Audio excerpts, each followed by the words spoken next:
Everyone, my name is Ken Burchett, and I am going to tell you about my internship. See, that's funny because I was at SUMA's radiology department, and radiology involves a lot of seeing bones.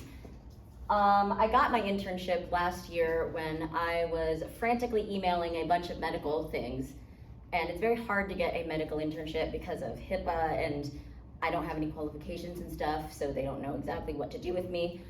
And I got a very lovely email from Miss Colette Cross. Oh, her name's Colette Burns now, she got married.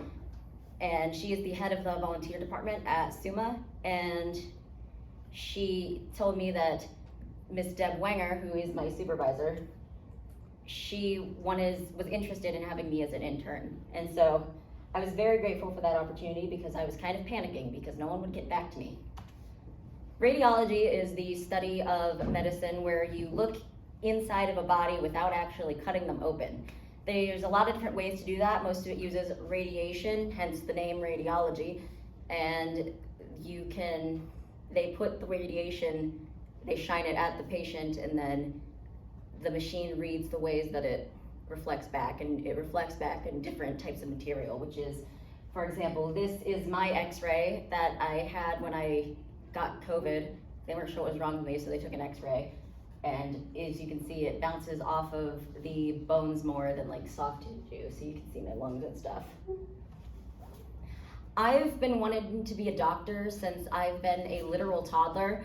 I used to dissect stuff as a kid, and now that I'm getting older, I'm needing to take steps towards actually fulfilling that goal. I've started to think about what kind of doctor I want to be, and I've decided for now that I want to be a radiologist, or at least that's one of the ones that I'm interested in. So this fall, I'm going to be majoring in biology with a pre-med concentration at Kent State. And maybe the type of doctor that I want to be will change, but I don't foresee my interest in the medical field changing because I had a wonderful time at this internship, and it really reaffirmed my interest in this field. I started off at the Center of Excellence building. The Center of Excellence building is for outpatient people, so people that make appointments and then they come in.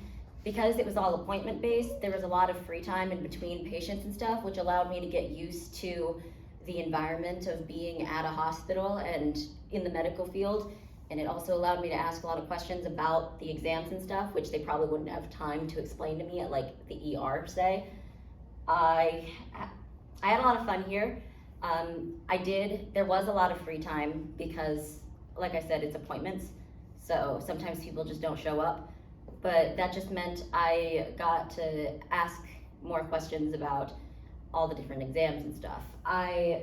There's 4 different places at the Center of Excellence area.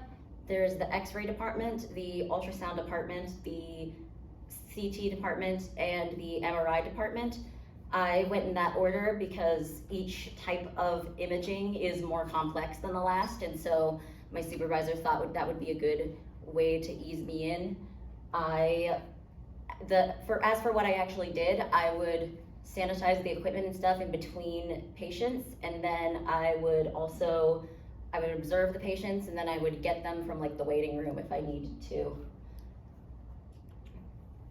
After that, I went into the inpatient section, and I was super looking forward to that because after a while it got a little slow and I was a little sick of it. So I started off in the inpatient section with helping out the imaging associates. This is Olivia. She was very nice to me. She showed me cat videos on TikTok when I wasn't in the hospital, and she assists the radiology technicians by like taking care of the patients while they're waiting in their beds for them to bring them back to the exam area, and she brings them like orders and stuff, and she uploads the CDs and stuff. So I helped her out with that because it allowed me to understand overall how the inpatient side works. And then I moved on to the X-ray area. They do similar things in the X-ray area in outpatient and inpatient. However, there's people here.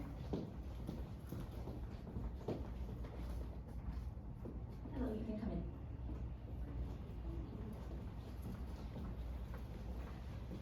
They do similar exams in the outpatient and inpatient area. However, it isn't just inpatient people. There's some exams that they can't do in the Center of Excellence building, such as thora and paracentesis, where they put a needle into a person's abdominal cavity or their lungs in order to drain out the fluid. And then I got to take the fluid up to the labs and stuff, and it was a great time. The fluid was still warm in this picture.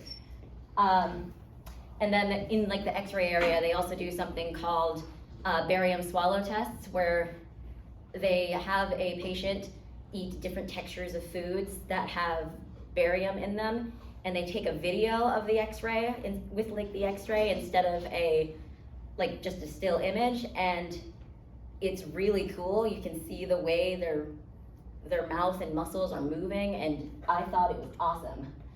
After that, I went to the nuclear medicine area, which is, I wasn't able to do too much because nuclear medicine, unlike other types of radiology, the machines are not emitting radiation. Instead, they give the patient a medicine that makes them radioactive, and then the machine reads what's coming off of the patient. So they have to do that early in the morning because the medicine will decay and then it won't work. So they still try to keep it interesting for me though. I got to take a Geiger counter and go across the area at the end of the day to make sure that nothing spilled and it wasn't radioactive, and if it was, they showed me what to do. Usually they just put it in a bag and then stuck it in a room to decay for a bit, and then it wouldn't be radioactive.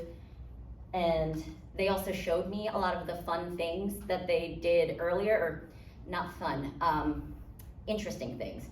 For example, one day I came in, about an hour before I came in, somebody had been found passed out in an alleyway, and when they did a scan of their brain, they were completely brain dead, and you could see on the exam that it was just completely white and nothing was happening in there, which was really sad, but it was also really interesting to see. And I think that was my first experience with death in this field, which is something that I'm going to have to deal with in my future, so it's good to start to get used to that now, I guess. And I did start to get more used to seeing people in pain and whatever, which didn't necessarily take away my empathy, but it definitely, I built up like a shell of, I just can't worry about them because we're helping them as much as we can. After that, I was supposed to go to the inpatient CT area, but they're kind of understaffed, so they aren't able to have two separate teams of inpatient and ER CT technicians. So that means I got to go to the ER early, which I was looking very forward to because a lot of interesting things happen in the ER. It's not scheduled, it's not, there's not people that are able to just like come in and on an average day, like for a normal doctor's appointment, these are people that weird stuff has happened to. I had a great time in the ER. I saw a lot of weird things. I did help out this imaging associate. His name is Phoenix. I liked him very much too. I would help move the beds to move the patients from the area, like their rooms, to the what are they called? Exam rooms, yeah. And then I would sanitize the stuff in between, and then I would help take them back. But my favorite part of being in the ER is just watching them do stuff. We saw a lot of people with strokes, and so we could see different types of things that would cause strokes, like occlusions and like calcium deposits and stuff. Those were really interesting. I saw a guy who got shot, and like 2 weeks prior, he had got shot, and then they put a stent in his arm, but it was still causing him problems, and it got infected. So we took him when they took him in the X-ray, you could see all of the shrapnel in his body from the bullet that they can't take out because it would just be more difficult because it's basically just like confetti inside your body. I saw a person who got stabbed and his lung had collapsed, which is something that they show with the X-rays. I obviously couldn't get a picture of it because of privacy reasons, but the one lung had like spider web kind of texture to it because it was it had air and stuff moving through it, but the other one was completely black, and that was really interesting. After that, I spent a little more time in the ER, but I also got to go into the surgery area, which was a lot of fun. This one of the doctors is Dr. Junko, and he has an Instagram, and you can see me in the background there. He posts stuff from his surgery, so I didn't do much in the surgery area, but I had a great time watching. For example, I saw how radiology ties into surgery. I didn't realize that was a thing before, but when you're putting in like screws and stuff in someone's hip, you can't really see where you're going, so they take a picture, adjust, make sure they're lined up, take a picture, and then they drill. I got to clean up a lot of blood because people, like this one person, she had something being put into her hip, but you can't tourniquet that area off, so the blood would just spurt everywhere, and so I had to clean that up.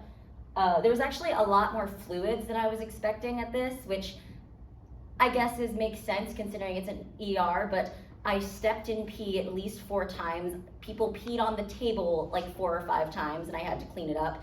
And Phoenix actually told me the first day he came in, the person training him said, you were going to see a lot of things, and you were going to smell a lot of things. And they weren't wrong. There are a lot of smells. Why doesn't it go on? After that, I went into the biomedical engineering area. Initially, the plan was for me to see how the radiology equipment worked. However, the people who work on the radiology equipment were not available for me to go with them. However, I still wanted to see like the back end of how do they maintain stuff. So there, because it's not any medical stuff and I'm not working with any patients, I was able to take a lot of pictures and I was able to do a lot of things. Like here, I'm replacing a heating unit in a like bed warmer thing, which is really cool because I didn't get to actually do a lot of things in the other areas, which is one of my main obstacles, really. I wasn't able to do things because I'm just a high school student, so I did as much as I could. I would constantly ask them like, hey, can I help? And I probably got annoying with it, if we're being honest. But I mostly just took trash out and cleaned stuff up, which is still helpful, but sometimes I did wish I could do more, but there's nothing I could do about that. I experienced a lot of the biomed's attributes at my internship. For example, sense of community. I met a lot of people and I tried my best to be friends with everyone I met. I would make origami for people all the time out of like the spare Post-it notes and stuff, and I would talk to people about their lives, and they would ask me about biomed, and I would tell them, and they'd talk to me about college and stuff, and I got a lot of really awesome advice that doesn't necessarily relate to medical field stuff, but I still appreciate. There's also a lot of collaboration in the medical field. You have all of these technicians and nurses and doctors and IAs and volunteers like me working together to try to keep the community healthy and to keep people safe. And so at the end of the year, I did make cards for like 50 cards for everyone that I was talking to, and I remembered, I wrote down that was particularly nice to me, or they taught me something. And on the back, I wrote like a message specifically why I remembered them and why I appreciated them. I was also the first intern that they had ever had, so we required a lot of innovation. At the beginning of the year, Deb and I sat down and created a schedule of like 2-week periods where I would go to each area of the hospital, and it was kind of difficult because we had never done something like this before, but I think that just made it more interesting because figuring out what works and what doesn't work allowed me to really understand how the actual field works, because a lot of times things are not as perfect and predictable and stuff. We also had a lot of problem solving in how that my internship would play into the school, because a lot of things like this presentation require all of these pictures and stuff, but I can't take pictures of any of the interesting things I do. And I can't do a lot of things Anyway, so you had to do a lot of problem solving. Like, for example, I took those images from the one doctor's Instagram, which I know we're allowed to use, and I took a lot of images where there isn't any patients and it's just the equipment. We also had a lot of engaged learning in this internship. Because it's not an official like thing that they had established, they didn't actually have anything specific that I had to do. If I wanted to, I could have just sat and played on my phone the whole time. But I wanted to get the most I could out of this internship, and so I would always ask questions, and I have a notes document on my phone that's like really long, and I would write down everything that I learned, and then I would look stuff up later to learn about that more. And so I wrote some of them down too. And then more on that with me choosing not to play my phone, that's personal agency, because personal agency is keeping yourself accountable. And because my supervisor is the manager of the radiology department, she's very busy, and therefore she couldn't be there to hold my hand through every step of the way. So I had to learn to introduce myself or find other people that could introduce me, and I had to know where to go on my own and things like that. This also connects with a lot of our coursework. This year we did a project in stats where we took data from our internship and we did a bunch of statistical analyses to it. For this one, I took the number of exams each month for like 3 years, I think 3 years it was. And so I made this dot and whisker plot to show like the averages and stuff. And then we also did confidence intervals, which shows how certain you are. A prediction will be representative of the entire population. And we also did hypothesis testing, which is where you validate a claim that you made. So at the beginning, they had us predict what we thought the values were, and then we collected the values. And so we did some testing with that. And then because I've had a lot of like biology and stuff classes throughout the years, this also connects a lot with that. Last year in anatomy and physiology, we even did some presentations on different types of radiology, like machines and stuff. So Tessa, Olivia, and I were talking about ultrasound, so that's where this presentation comes from. And then I also used a bunch of other things I learned in anatomy, such as the anatomical terms, like sagittal divides the body this way, the coronal plane divides the body this way, and the transverse plane divides the body this way. And that is how they notate a lot of the exams and stuff, like ultrasounds especially, because you can get different slices of each of the ultrasounds in different part of their bodies and different angles. It's very important to be able to identify how you're taking that image. And so because I took that class, I think I understood this a lot better, because it was a lot of terms that I didn't need to memorize. It was stuff I already knew. Overall, I had a great time at my internship. I spent the most time in ER because after I had went to every single area that my supervisor wanted me to check out, it was about a month left. This was about April. She asked me what I liked best, and I decided I liked being in the ER best. So we just went there, and I was in there for like, I think 3 months total, which is way more than like the 2 weeks for the other places. And because not only was that due to the fact that they don't have separate inpatient and ER teams for the CT area, which already doubled it, I also ended up not going to the ER area in X-ray a lot, because they have a lot of students from Kent State, like radiology students who are trying to learn to become radiology students, and there were too many people in the back, so I had to go elsewhere. And I really enjoyed everything, I think, there. Even though I had some obstacles, there's nothing I think that really made this an unenjoyable experience. I loved every moment there and all the places I got to see and all the people I got to meet, and I am very, very thankful for this opportunity. And I'm very excited wherever my journey is going to take me next.